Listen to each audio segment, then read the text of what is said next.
Hello, I'm Jim Robb, the president of the National Training and Simulation Association, the host of vIITSEC. Welcome to the November edition of our webinar series. Our webinar series was created earlier this year in an attempt to reconnect with the community over the year, given the current situation with COVID. As you all probably know, vIITSEC went virtual in September.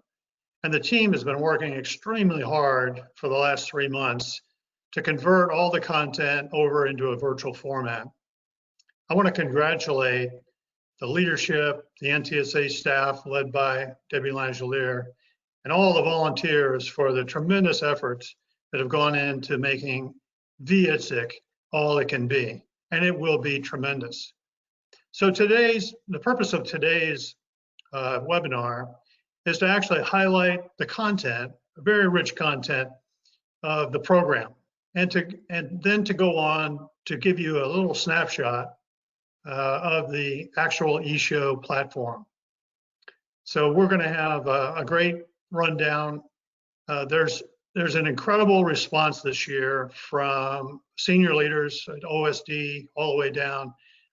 So there's no loss of support. And as we bridge our way to 2021, I want to thank you for attending and hopefully attending vIITSEC. So bring a friend.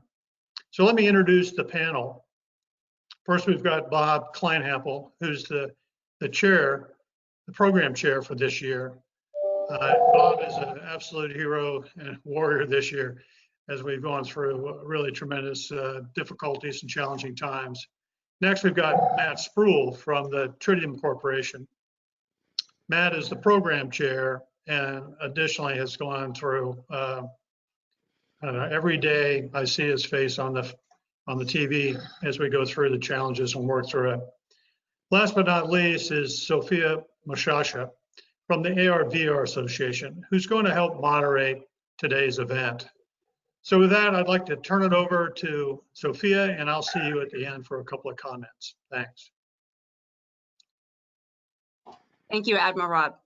Thank you for having me. And my name, yes, is Sophia Moshasha, and I lead the DC chapter of the VR/AR Association and co-host their podcasts. And I'm honored to work together with NTSA to bring innovative AR/VR technology to the ModSim community. It's wonderful to join my vIITSEC colleagues this morning to introduce this year's first virtual vIITSEC. Our conference chairs and organizers have worked very hard to put together a great program filled with in-depth content and events on innovative training and education systems that will support our warfighters, first responders, and national security. And I'm particularly looking forward to discussing how we can make the most out of our virtual vIITSEC experience. We'll be taking questions in the comment box throughout the session, and we'll answer questions towards the end of the webinar. So, gentlemen, what does this year's vIITSEC theme, The Future Is Now, mean to you? Why is it so critical for our community to understand the impact on the future for what we plan for today? All right, I'll jump in there here initially, Sophia, thank you. So to me, first of all, if you haven't seen the video, go to www.vIITSEC.org and look at the teaser video for the theme, and I think it'll give you some good insight into the future is now. But also, what I like to think about with that theme of the future is now is, what we envisioned in the past is what is happening today. And so all those actions we took, some of them came true, and so think about why some of those actions we took in the past are causing what's happening today. Likewise, actions we take today and that we accelerate today will impact the future that we're going to have down the road. So we need to, there's a call to action, that term now, and so we really want to emphasize, what we do now is going to impact that future. Matt, what do you think?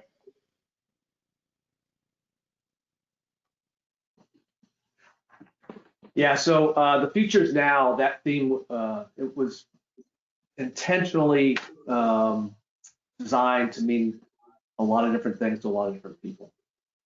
And that's okay, because vIITSEC has a very diverse audience.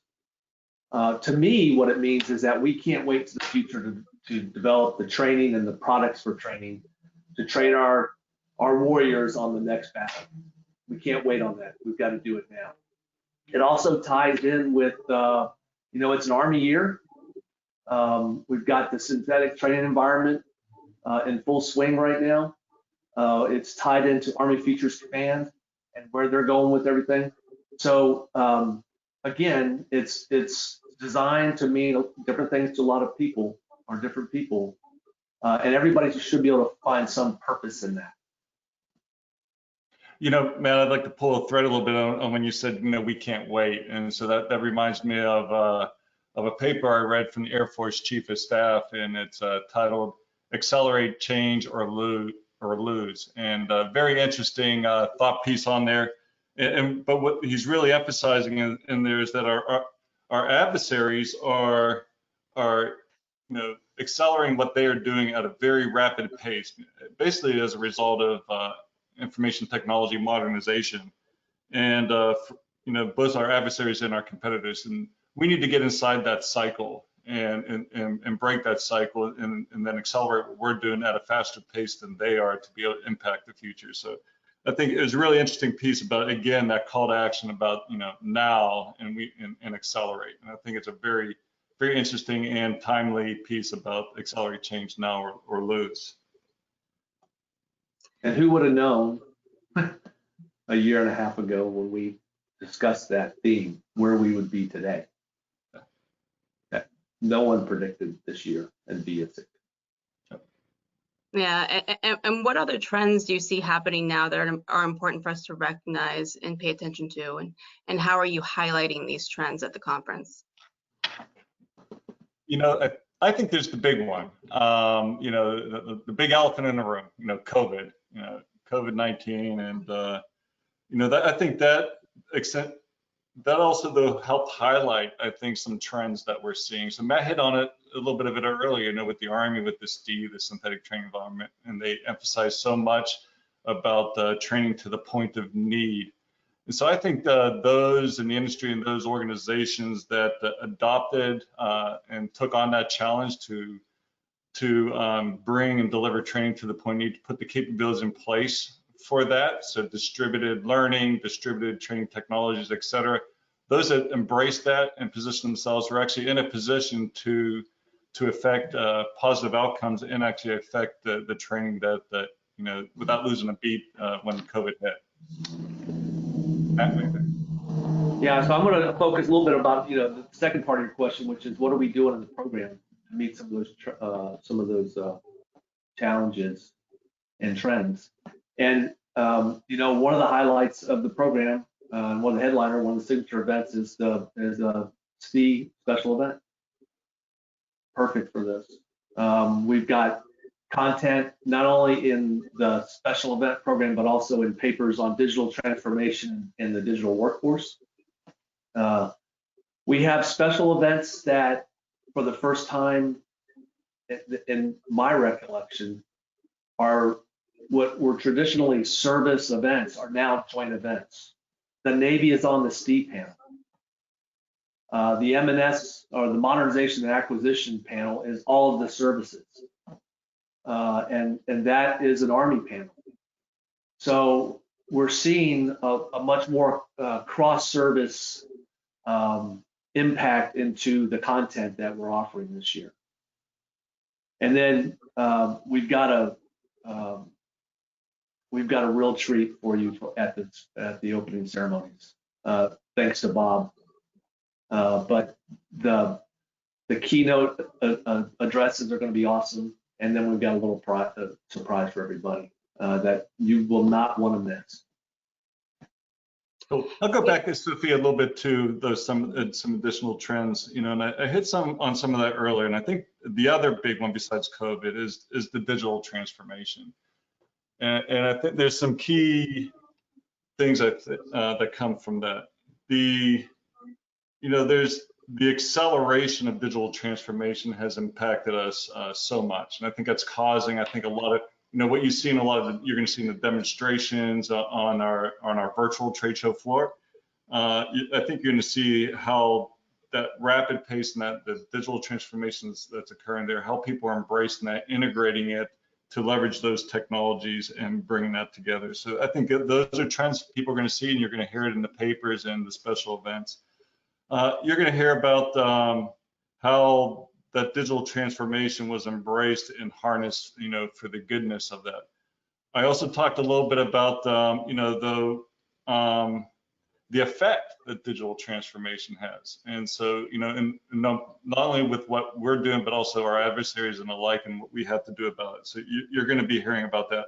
Another interesting thing, though, too, is, the digital workforce, and how does the workforce embrace and adopt the digital technologies into their training solutions, into using it to produce performance outcomes, et cetera, to measure performance outcomes and the like. And so those very impactful. Again, you're going to hear about that throughout vIITSEC. As Matt indicated there, we do have you're going to hear our keynote speakers talking along those same lines. We do have a special person coming in, a little teaser, but as Matt indicated, we got a great speaker coming in that really pulls it together. So why is it that we do what we do? So we're leaving as a teaser. Go look at our program, and I think you'll get a little bit more information about that one. But for sure, show up for the opening ceremony. Yeah, and Bob, you are actually spearheading a digital transformation initiative called Iron Dev. Can you go into a little bit of more detail about what you're doing to take AR, VR to the point of need and kind of experiment with that to make holistic solutions? Sure, I love that event, but I'm a little biased. The Iron Dev, so it's fun. We started it last year, and I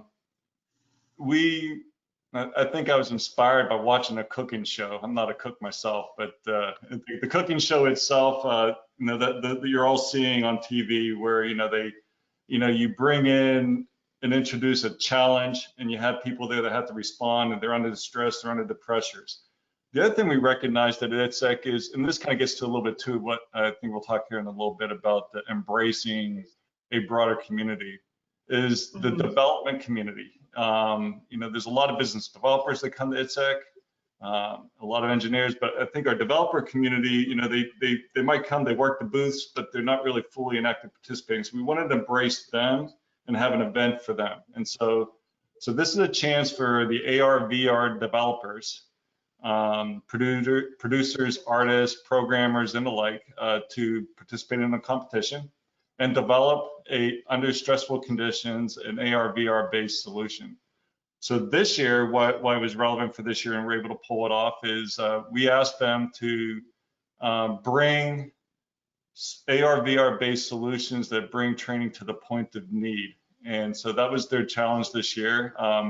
I've seen some of the videos already of what they're producing and the progress they're making. They're still now, the secret ingredient, it is secret.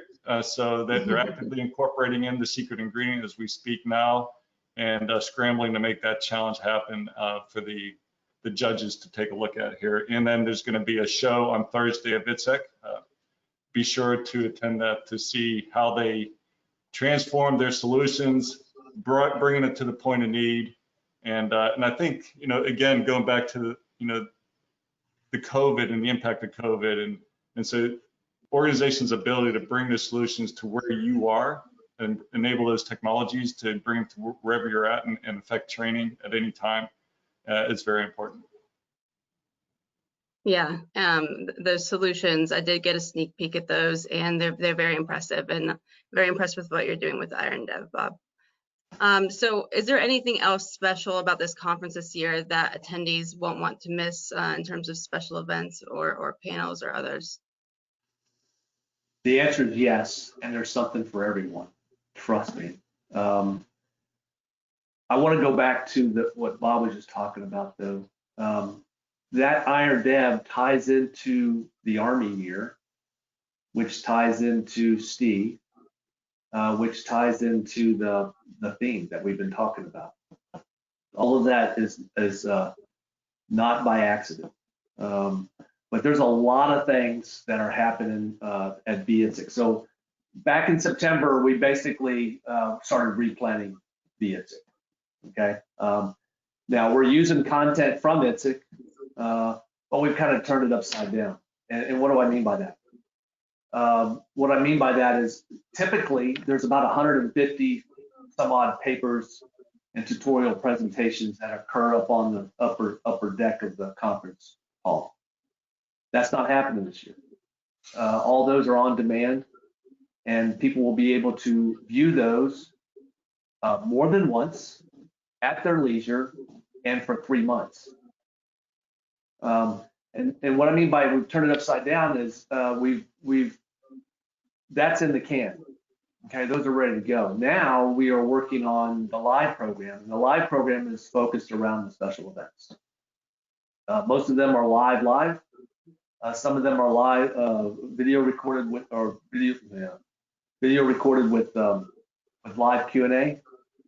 And so, but there's a schedule for those. And so I urge everybody to go to vIITSEC.org and go take a look at the program, because the program's out there and the schedule's out there, and you can start making your agenda.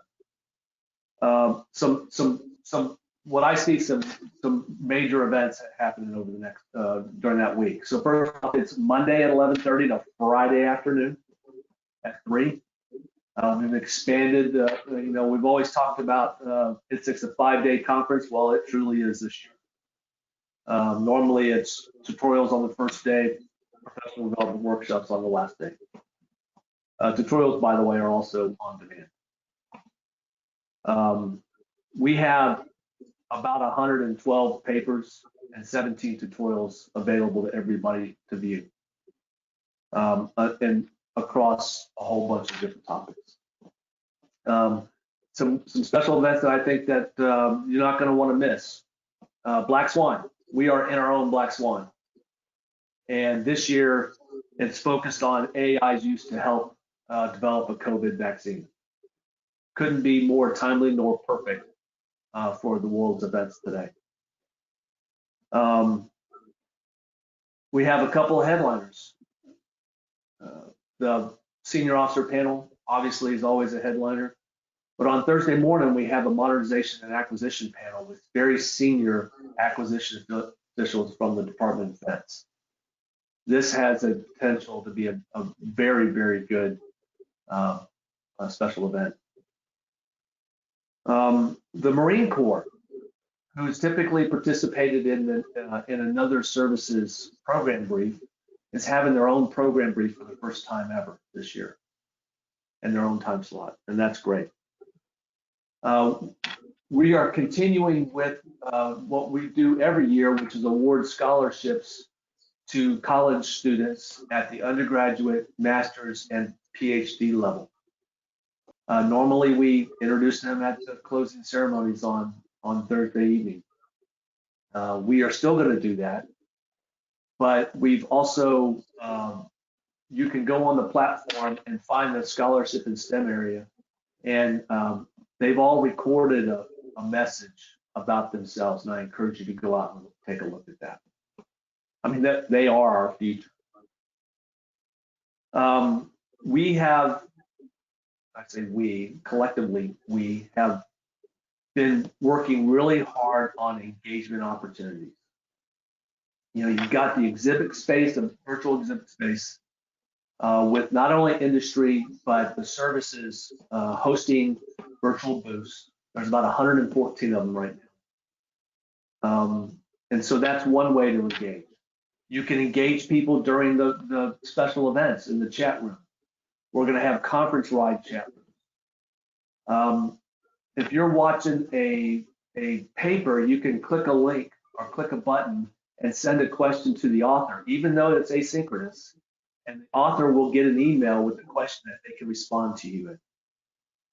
In addition to that, we've created these Meet the Author sessions on Tuesday, Wednesday, and Thursday. And they're by subcommittee and tutorial, and you go into this chat room and you're able to ask questions in an open forum with the authors. And that all that is in the program.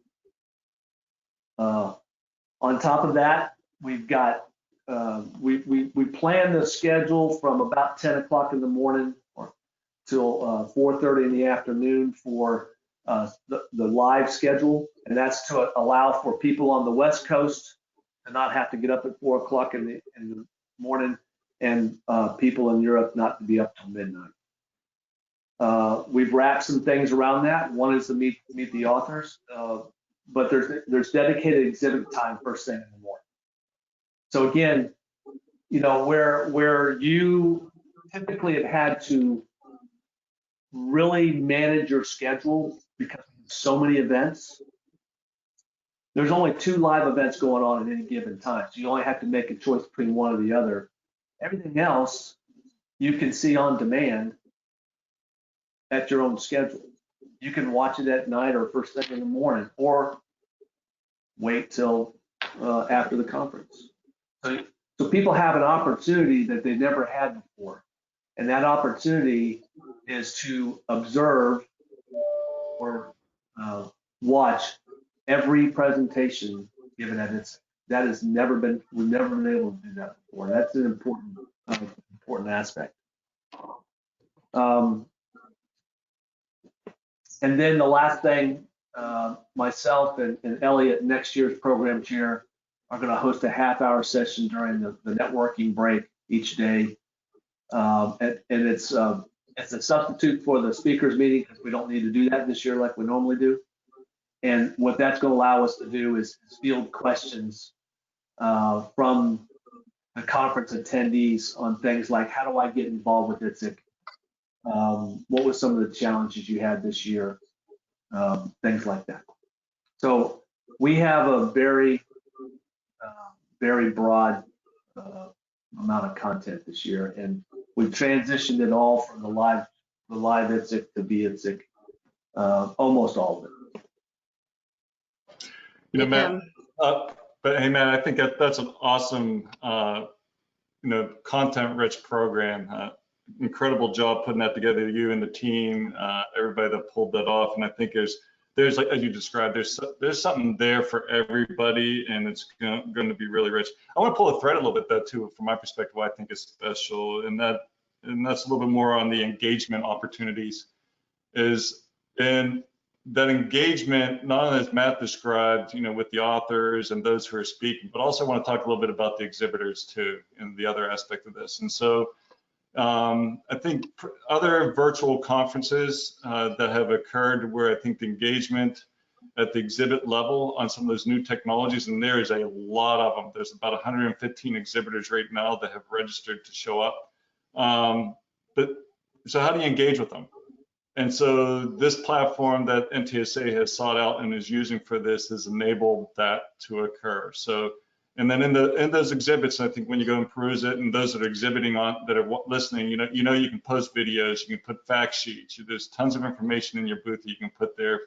The other neat thing about it is, you know, those that are doing market analysis to find out what's out there, who could they team with, or who does the government need to reach out to bring their solutions in? They can search, you know, based on keywords and the like, to find those technologies and then engage those companies. So that engagement's built in there. The other neat thing about it though too, which I like as an exhibitor, is it was actually, for me and my company, it was a forcing function for us to create compelling videos of demonstrations or just capabilities and the like. But then it's just not a one and done. We're not building a booth and then the booth is torn down at the conclusion of the conference. In this case here, your ability to demonstrate lives on beyond this conference. You'll have the video content that you developed, and so that we'll be able to continue these conversations beyond this conference and beyond. So also, you know, Matt also mentioned the papers.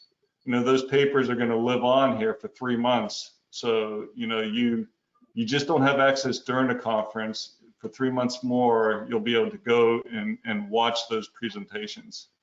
So. Yeah, so my favorite parts are the ability to target attendees and exhibitors very easily with the search system, accessing on-demand content that lives on for a good 3 months after this. You don't have to pick and choose what events or sessions that you go to, because it's all available right there. And best of all is you don't have to walk those long hauls for 5 days at a time. But thank you guys so much for the overview of this platform. And I'm going to actually hand it off to Debbie Langelier for an overview of the vIITSEC platform. And she'll go through kind of an overview of what it looks like and how to engage with the virtual platform.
Thank you, Debbie. I look forward to exploring all the components of that platform. It's really a tall order to produce a virtual conference of this size with a variety of components like as it has to offer. The team has really done a great job of putting it together. I'm going to open discussion for questions by the audience. And for the first, I just want to continue the conversation of what a virtual ITSEC looks like now and what it could look like in the future, because surely there are a lot of benefits and efficiencies that are seen through producing a virtual platform for this conference. So what do you envision in incorporating the best of what in-person and virtual platforms have to offer for future conferences? Sure. So I think what's going to carry forward is, we'll never be able to fully replace, and we shouldn't, the live in-person conference. In fact, I can't wait for us to get back to live because of the power of the networking and the face-to-face interactions and the like. However, there is some incredible goodness that we're getting out of the virtual platform. One's being the reach. We're reaching people that just could not have been able to attend before. And I think, for those who still don't have that ability, perhaps in the future, to embrace them and bring them into the conference. So I think that's going to be to me, one of the biggest things is that embracing a broader community. Because, for those that participate a lot in NTSA, particularly in the committees, the mission we're trying to do is increase that body of knowledge on modeling and simulation, training and education. And so that greater reach is really what we want and we desire to further this industry and further our market. So I think this virtual platform, that aspect will help us do that into the future. Matt? Yeah, I wanted to comment on that a little bit too. I mean, you touched on, reaching an audience that we haven't traditionally been able to. I mean, we have an opportunity here as senior leaders, both in government and in industry and academia, is to bring a lot of people to this conference that would not typically be able to come to this conference. That sergeant out there, that airman, that captain, that, doesn't have the TDY funds to attend a conference like this. They can do that now, and it lasts 3 months. Likewise, that engineer that doesn't have the time because they're performing work for their customers, they don't have the time to come to ITSEC, a live ITSEC. They can watch videos on their own at night or on break. We really have an opportunity here to reach a lot of people, to professionally develop our workforce, both in government and industry. And I think that we need to figure out in the future, how do we take that away? Again, I agree with Bob. Nothing replaces the live event. We've done a lot of things to facilitate that interactions that you'll have, but there's so many ad hoc interactions that happen at a live ITSEC that are going to be a little bit difficult in this scenario. But again, I think it's the education of our workforce, professional development of our workforce that is really the greatest benefit of vIITSEC. How can attendees find out when their favorite authors will be online in a Meet the Author session? That one's pretty easy. Go to vIITSEC.org, download the program now. We maintain the sessioning that we normally do for a live event. Okay, and in those session papers where it lists the topics, the sessions and the papers, at the bottom of that says these 3 authors will be in the Meet the Author session on this date at this time. In addition to that, we have a full page layout of all of the Meet the Author session times and by paper number who is in each one. So it's pretty easy.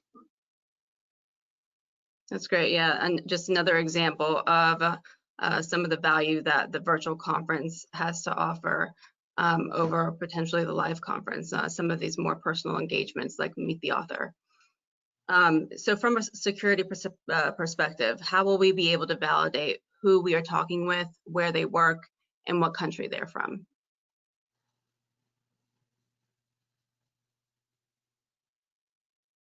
So I think, and maybe Debbie can jump in here if I'm wrong in this answer. I think there is you can look up each individually. You're talking to the users in the search feature, type their name in, and then that will then pull up the information that they've registered with. And so that is your primary means of knowing who is in there. Likewise, on that, if any, the search feature is pretty powerful in there. So if you're looking for a technology, you're looking for a person or the like, just type that right into the search tool, and that should pop up. Okay. The other thing to keep in mind is that this is not an open environment. People have to be registered to be on the platform and to engage with you. So there is that. It's not just an open forum. Thank you. So in exploring the platform a little while referencing the exhibitor how-to guide, the booth staff section on pages 13 through 18 caught my eye. Will this feature be available to walk through sometime prior to the show? I can take that one, Bob and Matt. And because that references in the exhibitor guide the networking opportunities.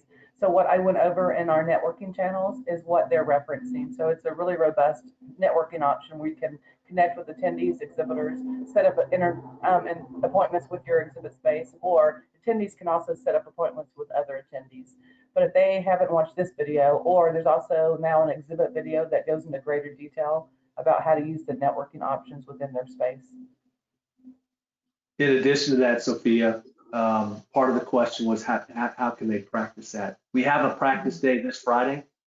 Every exhibitor knows that and their staff. And it's a day-long time for people to go in and get familiar with the platform and practice, that engagement. I know my company, we set up a schedule where we're actually going in and practicing our actions on contact when someone walks into our booth. So the next question is kind of a follow-on to that, and you might have answered that in this, that there are references to chat buttons and video chat icons. And how do they access these, and do they only show up once the event is live? Is that something that they should be practicing in this Friday session? You want to take that one, Matt? Yes. Yeah, so they will only be activated once the virtual platform is live. And back to what Matt said, they should practice when they're in that session, the live session this Friday. Okay, and that is all for the questions that I have. Hey, on my end. There's another question I saw as I'm cruising through here also. There's another question I see about wondering if there's anything the ITSEC team is doing with respect to challenges for access to the conference within an NNCI environment. So the bottom line is the answer is really it depends for your access. So if ideally you're off of a virtual private network, and ideally some of the security that's in place is you're kind of out of those environments. However, we have confirmed that some of the government organizations are, even with VPN and their security, they're still able to get through and access the eShow platform. So I guess the bottom line is the answer is it depends, but for guaranteed, be outside of those VPNs. All right. Sophie, I saw another question. It was, how do we interact with government attendees? And like I mentioned earlier, we spent a lot of time working with the service principals on engagement, because the value of ITSEC is the engagement that you have with your industry partners, your government partners, and your customers. And so, first off, each one of the services are going to have a booth, and they're all manning that booth, and they're going to have key people in that booth at published times. They all are doing it their own method, which is okay. But there are ways to go into that booth and request to talk to somebody. That's number one. Number two is you can search for anybody. So if you know somebody that you want to talk to, you know, Major Smith from the Marine Corps, look up Major Smith from the Marine Corps, and you'll be able to find that person, reach out to that person when they're online.